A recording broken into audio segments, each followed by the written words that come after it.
അപ്പൊ അങ്ങനെ എന്തുകൊണ്ട് ആ ഒരു പേടിയില്ലാതെ എടുക്കാൻ കാരണം?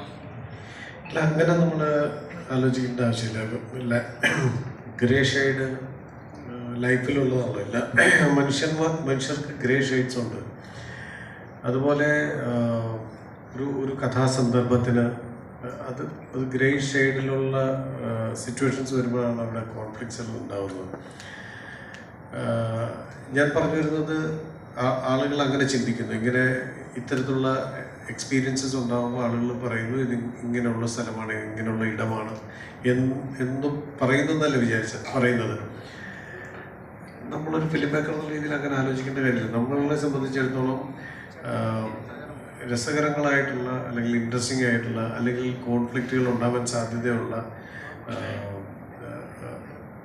ഈ ഏരിയകൾ, മനുഷ്യൻ്റെ ജീവിതത്തിൻ്റെ ഏരിയകൾ, മനുഷ്യരുടെ കോൺഫ്ലിക്ട്സ് ആണ് നമ്മൾ പറയുന്നത്. മനുഷ്യരുടെ കോൺഫ്ലിക്ട്സുകൾ വരാൻ സാധ്യതയുള്ള ഇടങ്ങൾ തിരഞ്ഞെടുത്ത് അവിടുത്തെ മനുഷ്യരെ കുറിച്ച് പറയുന്നതാണല്ലോ ഒരു ഫിലിം മേക്കറിന് അതാണ് കുറച്ചുകൂടെ ഒരു കഥ പറയാൻ എളുപ്പം. ഇപ്പോൾ സ്പായിൽ അങ്ങനെ ഒരു ലൈഫ് ഉണ്ടെങ്കിൽ, അവിടെ അത്തരത്തിലുള്ള കോൺഫ്ലിക്റ്റുകൾക്ക് സാധ്യത ഉണ്ടെങ്കിൽ, അവിടെ പലതരത്തിലുള്ള കഥാപാത്രങ്ങൾ പ്ലേസ് ചെയ്യാനുള്ള സാധ്യത ഉണ്ടെങ്കിൽ, അല്ലെങ്കിൽ ഒരു കഥ ഉണ്ടാകാനുള്ള സാധ്യതയുള്ള സ്ഥലമാണെങ്കിൽ അങ്ങനെയാണ് നമ്മൾ ഒരു കഥയെ എടുക്കുന്നത്. അല്ലാതെ ഇങ്ങനെ ഒരു ഇടം നമ്മൾ സൊസൈറ്റിയിലുള്ളതല്ലേ, സൊസൈറ്റിയിലുള്ള ഒരിടമാണ് അത്. അതിൻ്റെ പോസിറ്റീവ്സ് ഉണ്ട് എല്ലാത്തിനും, എല്ലാ കാര്യങ്ങൾക്കും അല്ലേ. ഇപ്പം മനുഷ്യൻ്റെ നന്മയ്ക്ക് വേണ്ടി ഉണ്ടാകുന്ന മരുന്നുകൾ, ഡ്രഗ്സുകൾ, ആ ഡ്രഗ്സിനെ മോശമായിട്ട് ഉപയോഗിക്കുന്ന ഇടങ്ങളുണ്ടല്ലോ. അപ്പോൾ ഇതിൻ്റെ ഒരു പോസിറ്റീവ് സൈഡ് ഉണ്ടാവും, ഇതിൻ്റെ ഗ്രേ ഷെയ്ഡ്സ് ഉണ്ടാവും, നെഗറ്റീവ് സൈഡ് ഉണ്ടാവും. ഇത് തമ്മിലുണ്ടാകുന്ന കോൺഫ്ലിക്ട്സ് ആണ് ഒരു കഥയെ മുന്നോട്ട് കൊണ്ടുപോകുന്നത്. മനുഷ്യർ തമ്മിൽ കൂട്ടിമുട്ടാൻ സാധ്യതയുള്ളൂ അത്തരത്തിലുള്ള ഇടമാണ്. അല്ലാതെ ഇതൊരു ആളുകളെ ഒന്ന് വരാൻ സാധ്യതയില്ല, ഇത് കാണാൻ സാധ്യതയില്ലല്ലോ എന്ന് ഒരു ഫിലിം മേക്കർ ചിന്തിക്കേണ്ട കാര്യമില്ല. ഞാനങ്ങനെ ഒട്ടുമേ ചിന്തിക്കുന്നില്ല. ഇപ്പൊ ആക്ഷൻ ഹീറോ ബിജു ആണെങ്കിലും ഒരു തരത്തിൽ ചിന്തിച്ച ഒരു പരീക്ഷണമായിരുന്നു. അപ്പോൾ അതുപോലെ തന്നെ ഒരു പരീക്ഷണം എന്ന രീതിയിലേക്കാണോ ഈ സിനിമയും കാണുന്നത്? എല്ലാ സിനിമയും പരീക്ഷണങ്ങളാണ്.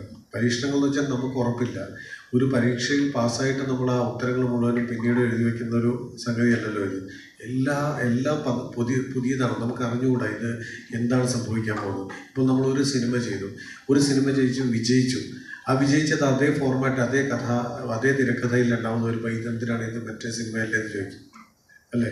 അപ്പോൾ നമുക്ക് ഉറപ്പുണ്ടായിരുന്നെങ്കിൽ ഇതിൻ്റെ വിജയ ശതമാനം ഇങ്ങനെയല്ല. ഒരു സിനിമയ്ക്ക് എപ്പോഴും വിജയ ശതമാനം 10% വിജയമുള്ളൂ. 90% പരാജയ സാധ്യതകളും 10% വിജയ സാധ്യതകളും മാത്രമുള്ള ഒരു ഇൻഡസ്ട്രിയാണ് സിനിമ.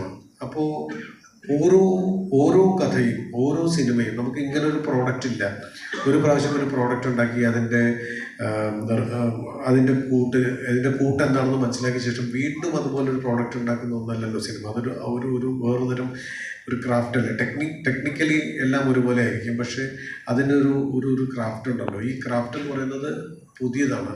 അതിനകത്തുള്ള കഥാസന്ദർഭങ്ങൾ, അതിൻ്റെ ഒരു ഗ്രാഫ് എല്ലാം വേറെ റിസർച്ച് ചെയ്തിട്ടാണ് ഈ സിനിമ എടുത്തതെന്ന് പറഞ്ഞു.